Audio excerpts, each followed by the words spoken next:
So Nightcrawler is definitely a movie I'm going to watch again and again, which I can't always say about every other Oscar nomination.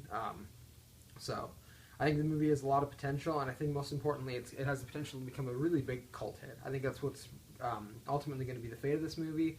I don't see it getting much critical praise and being like a film classic, but I do think it's going to be that movie that a lot of people are a fan of and kind of form a community underneath and really propel.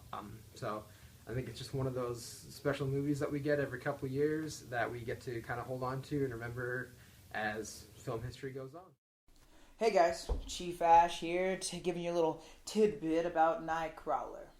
Well, if you like movies with a son of a bitch lead, great storytelling, awesome cinematography, and excellent continuity throughout the movie, you should probably watch this one.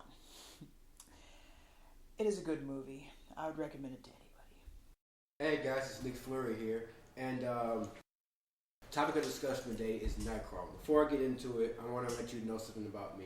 I love movies, obviously. If I didn't, I would be doing this. But Nightcrawler is the first movie I saw that I had no expectations for, either high or low. I went in expecting not much at all. I didn't know anything about it. When the first teaser trailer launched, the summer of 2014, it was a 50-second spot of just Jake Gyllenhaal's Lou Bloom standing in front of a camera and giving a monologue. And as soon as I saw it, I'm like, I gotta go see this. And I'm always watching reviews of people who say, oh, I went in without knowing anything about it, without reading anything, without watching the reviews. And every time I see a movie, that's what I have to do. I have to look it up. I have to know who's in it. I have to know what it's about, and so on and so forth. But this is the first time I saw a movie with no knowledge of what its source material was at all. And it felt good. And when I saw it, I was blown away by what I saw. So I'm very passionate about it. I love this movie. And it's hands down one of my favorite movies, if not my favorite movie of 2014. It's a pretty bold statement, but I stand by it 100%. It's very unique in all the right ways. It starts off throwing you into the action. Doesn't have too much exposition in the beginning. It just shows you this guy in the middle of the night trying to steal this fence, and this police officer comes up, and well, if you've seen the movie, you know what happens. Right away, it throws you into it. It gives you a clue to who he is, but it doesn't really tell you who he is. You have to watch the entire movie to find out who he is, what he's capable of. And by the end of it, you either end up loving him or hating him. But most people hate Lou Bloom because that's his intention. The movie is your typical The Secret to My Success movie. If you ever seen The Secret to My Success, you know what I'm talking about. Of a guy who starts low and then works his way up the career ladder to get to where he wants to meet his goals. But the thing is, Lou Bloom's character is the character you see in these movies who is the antagonist to the main character, the one who's trying to stop him from getting to what he wants to do. But in Nightcrawler's case, he's the main character. He's the one you're supposed to connect with emotionally, to feel for, to root for. Yeah, you go do whatever you're doing, but you don't. At no point in the movie are you sitting there watching Lou Bloom do these things where you're saying, oh, yeah, I do the exact same thing he's doing, and he really wants this job. No, never, not one point in the movie where you think that. From the start, basically what a Nightcrawler is someone who records accidents or crime scenes through the permission of the police, and it's usually for a certain amount of time, and film these certain incidents, and they sell them to the highest bidding news team or news station, and they will air these incidents on their channel. The thing is, these jobs take place at night, and they take a lot of willpower, because the things you see, you have to be used to it and accustomed to it. And Lou Bloom, the main character, is, when the movie first starts, you don't think he is. He just from what the scene you just saw with the fence, and you think he's just this weird guy, but as the movie progresses, you really figure out that he's more than what he's letting on, that this job is essentially what he wants to do. Why he wants to do it, he just basically says, this is on my career goals, this fits what I need to do, which in a way, if you think about that, if this job is on his top career goals, it should really tell you something about how demented this man is. And I don't think anyone really wants to do this job, and I'm not trying to say it's a bad job, because I'm sure it is. It's very high paying, depends on who you work for.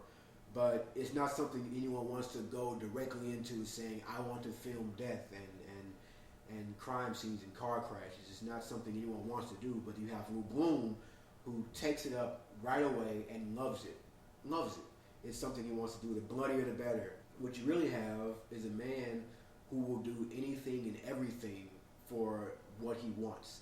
And in his case, it's not always a good thing, because anything and everything is withholding evidence, going on the verge of murder, and doing all these crazy things just to get a good frame, or moving bodies, just so it flows in the frame well for when he's selling his piece to the news station. And he's also a leech. He brings you in with all these tales, and these he makes you need him, and when you're at your very lowest, he takes it and he uses you until he gets what he wants. He does it several times throughout the movie. And basically what I discovered about Lou Bloom is that he's a monster. He's not human at all. There's no form of humanity in him, or humility. He's just this shell of a human being that I believe that the screenwriter, director, Dan Gilroy, wanted audiences to think when they saw him that he wasn't real, that he's not someone you want to see on the streets or someone you want to run into. He even says in the movie, I must believe that if you've seen me, you must be having the worst day of your life, which is true. I mean, if I were ever to see this guy on the street, I'd probably go the other way. The actor, Jake Gyllenhaal, first time I believe it's the first movie I've seen him in.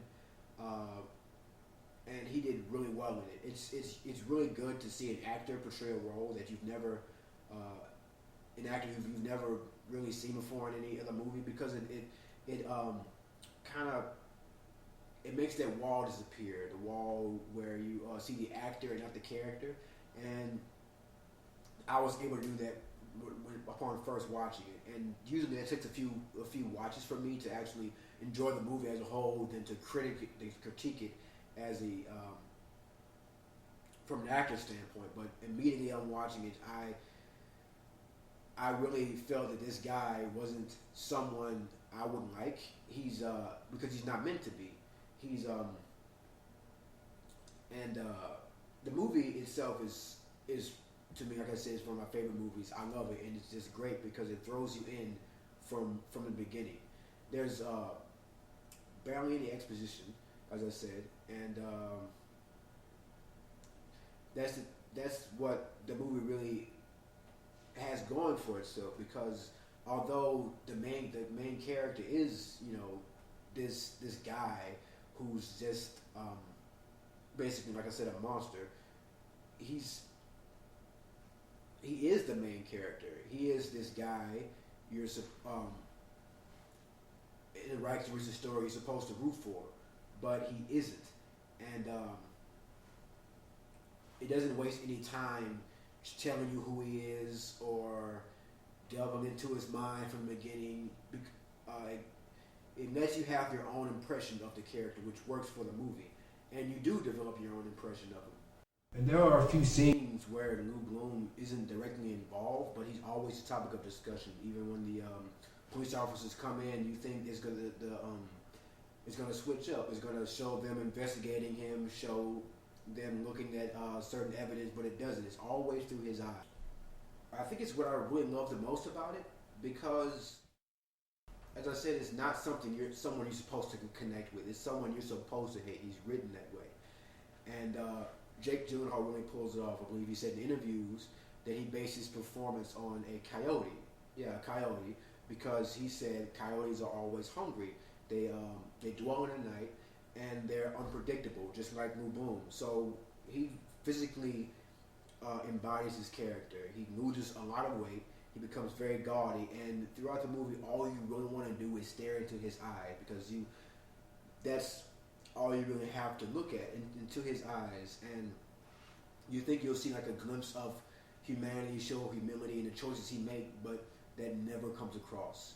And you wait for it. What you do have is this very selfish man who does take advantage of everyone who he comes into contact with, even his partner, who he's paying like $50 a night, but Moo Bloom buys a very, very expensive car. And you wonder what's he doing, because the man, he's homeless. During an interview, Moo asks him if he's a prostitute. He says no, but so Moo knows what his position is, but he refuses to pay him what he deserves. So you have that going on. It's really hard to say anything bad about the movie. The only bad thing is the character of Moo, because you just end up hating him, especially the way the movie ends. You think, okay, it's gonna go this way. I'm gonna be satisfied with how everything ties in, and depending on whether or not you like the character, you don't exactly get what you want by the movie's end. And that's basically all I have to say about the movie. I loved it. I highly recommend this movie if you haven't seen it. The only thing I would really compare it to is American Psycho starring Christian Bale, because these two characters, Christian Bale's Patrick Bateman and Jake Gyllenhaal's Moo Bloom, really sort of mirror each other, although Moo Bloom isn't quite there where Patrick Bateman is, but I feel like in a couple years he will be the exact same person he is. Go watch it. This is been Nick Flurry's review of Nightcrawler, and I hope you enjoyed it. Hey guys, Chief Ash here, telling you if you like what you saw, let us know. Drop a comment down below, drop a suggestion so we know what to make later. Like, subscribe, message us suggestions, or just that you appreciated what we put up, or whatever you want. We'll read it. Thank you, and keep watching.